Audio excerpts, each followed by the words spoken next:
Isang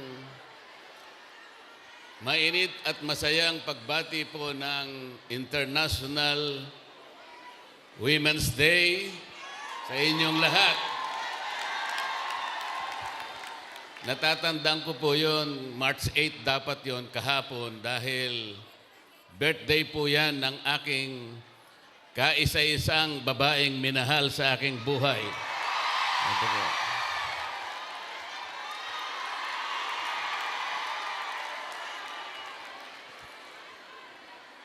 Sayang po, hindi ako pwedeng kumanta. Dalawang bagay po. Yung una, meron po kaming kaso ni Engelbert Humperdinck. Dinimanda niya po ako sa London sapagkat parehong-pareho ang boses namin. Nahirapan po yung judge sapagkat kahit papano niya pakinggan yung boses niya at saka yung boses ko, talagang walang pinag-iba. Sabi ng judge, mahihirapan talaga ako. Kaya ang gawin muna natin, kayong dalawa, kahit anong mangyari, huwag muna kayong kakanta. So meron pong temporary restraining order. Yung pangalawa po,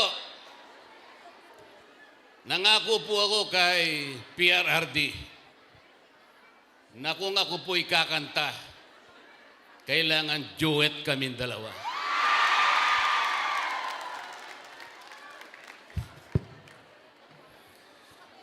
Gusto ko po sanang mag-celebrate tayo sapagkat kagaya ng sinabi ko, International Women's Day. Pero paano tayo mag-celebrate kung ang kalagayan po ng ating bansa ngayon ay napakahirap? Napakataas po ng presyo ng bilihin ngayon, lalong-lalo na po ang pagkain. Natanong ko nga po yung isang lugar kamakailan dyan sa Bulacan, magkano na po ba ang 1 kilong bigas ngayon? Magkano na po?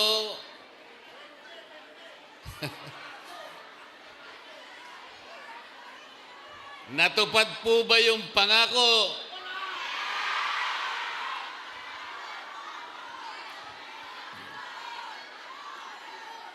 Ang presyo po ba o singil ng kuryente ngayon ay mababa sa ating bansa? Ngunit ang pangako po ng batas, kailangan po maidulot sa lahat ng Pilipino ang kuryente, serbisyo ng kuryente sa murang halaga. Yan po ang pangunahing layunin ng batas na ginawa 24 na taon na ang nakararaan. Hanggang ngayon, kabaligtaran po ang nangyari. Ang singil po ng kuryente sa ating bansa ngayon ay pinakamataas sa buong Asia. At ang nakakalungkot pa po habang kayo ay nandito, alam po namin kayong lahat ay nagsasakripisyo sa inyong pamilya. Isipin po ninyo, yung pananatili nyo sa ibang bansa, hindi nyo nakakapiling ang inyong mga anak at mga mahal sa buhay. Napakasakit po noon. Ngunit, nagsasakripisyo kayo sapagkat gusto ninyong guminhawa ang kanilang buhay.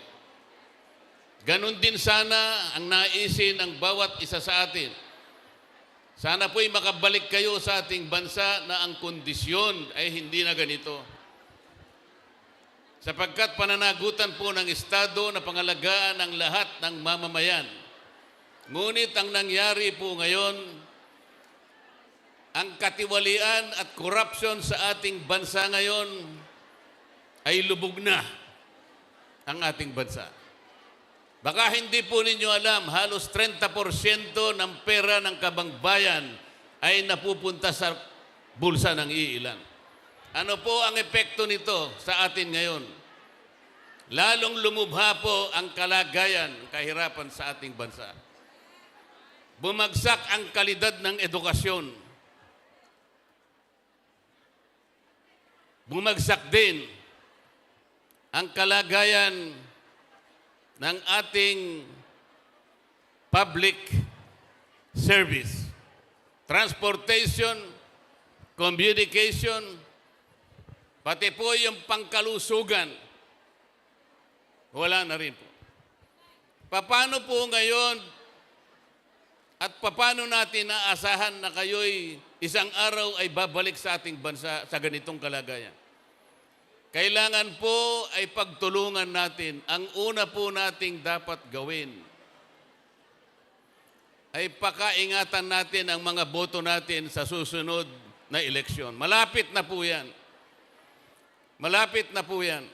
Nagsalita po yung mga kasama ko rito at tumihiling sila ng inyong tulong na kaming lahat sana ay matulungan nyo na makarating sa Senado. Ito lamang po ang tanging paraan para sa ganon masolusyonan natin, marisolba natin ang napakalaking hamon at maraming problema ang kinakaharap ng ating bansa. Wala pong ibang paraan. Hindi po mariresolba ang problema ng bansa sa pamamagitan ng ayuda. Ito na lamang po ang pinangangalandakan nung isang team na tumawag sa amin na Team Suka. Yung ayuda po ay economically unsustainable. It is politically conflicted and it is emotionally disturbing. Bakit po? Hindi po ganito ang paraan para paluguin natin at ibangon natin ang ekonomiya ng ating bansa. Alam po ba ninyo kung pinagsama-sama natin ang lahat ng mga ayuda na binibigay sa ilan lamang nating mga kababayan, ito po ay aabot sa halos 200 bilyong piso. Pero hindi po nyo na itatanong ilan lamang ang nabibigyan. Hindi po lahat nabibigyan.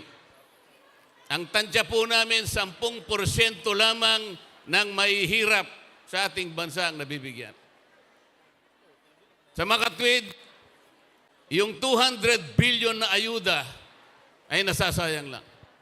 Kailangan po yun ay gamitin para palaguin, para pausbungin ang ekonomiya ng bansa sapagkat dito magmumula ang maraming kalakal, ang paggawaan, ang negosyo at ito po ay mag-generate ng trabaho sa ating mga mamamayan. Dagdag na kita ang kailangan ng ating mamamayan. Yun po ang kailangan, hindi ayuda.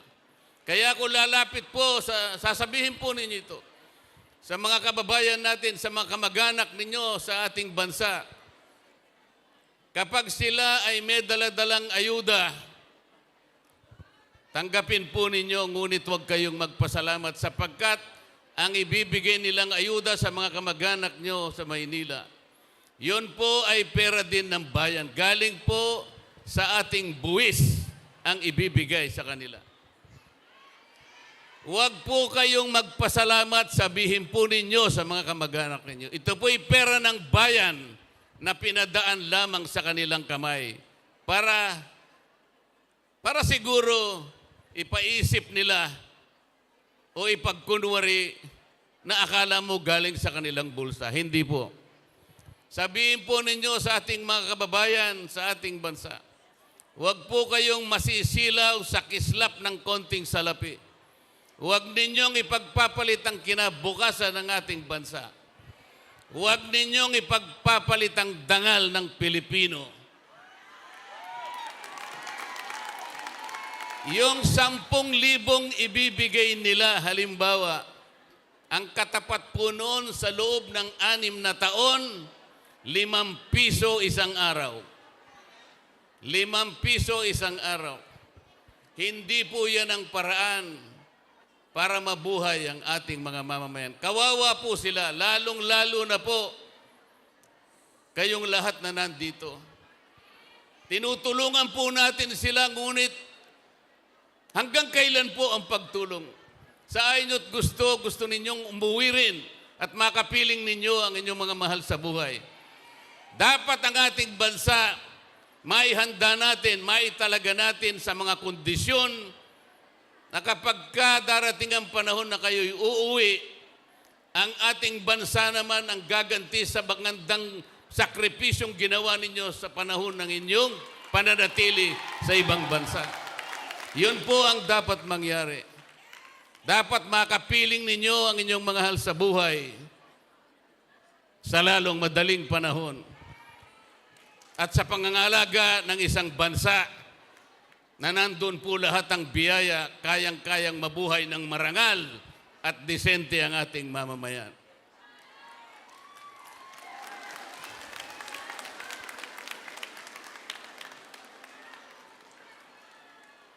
Ako po, nagsakripisyo din. Dahil po sa aking kagustuhan na maitanghal natin ang katwiran at ang mga tuntunin namin sa House of Representatives. Nagalit po lahat sa akin ang lahat ng leaders ng House of Representatives sa pangunguna po ng aming speaker.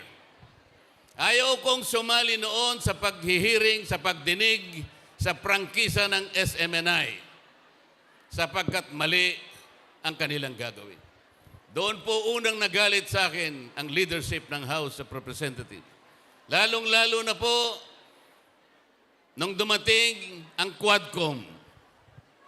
Lalong mali sapagkat walang gagawing mabuti kung hindi usigin, i-prosecute, i-persecute ang dating Pangulo ng Republika. Sa galit po nila sa akin, tinanggalan, hinubaran ako lahat ng committee. Pati po yung aking memberships sa Commission on Appointments, tinanggalan po ako lahat. Pati po ang allowances na dati binibigay po nila sa akin, tinanggal na rin po. At ang higit na nakalulungkot po, pati yung pinadadaan ng mga guarantee letters na pampagamot sa mga may sakit, pinris pa po nila. At sa palagay po nila, mapaparusahan nila ako. Hindi po. Ang pinarusahan po nila, mga kababayan natin gusto nating ipagamot at makabili ng gamot. Ganyan po ang klase ng namiminuno sa House of Representatives ngayon. Pagsamasamahin po ninyo yung boses ninyong lahat, pag isang tinig tayong lahat, ipaalam natin hanggang sa Tacloban kung sino yung tao na yon na may kinalaman sa pagpapahirap ng ating bansa. Katapos-tapusan, makikiusap kaming lahat. Sana po, lahat ng mga kasama ko po sa PDP Laban. Kahit na kami po pinaglihilang sa suka, pagtiyagaan nyo na po kami. Ngunit sinasabi namin sa inyong lahat, kaming lahat ay may asim. Hindi po kagaya ng kabila na hindi ko na alam kung ano ang amoy nilang lahat.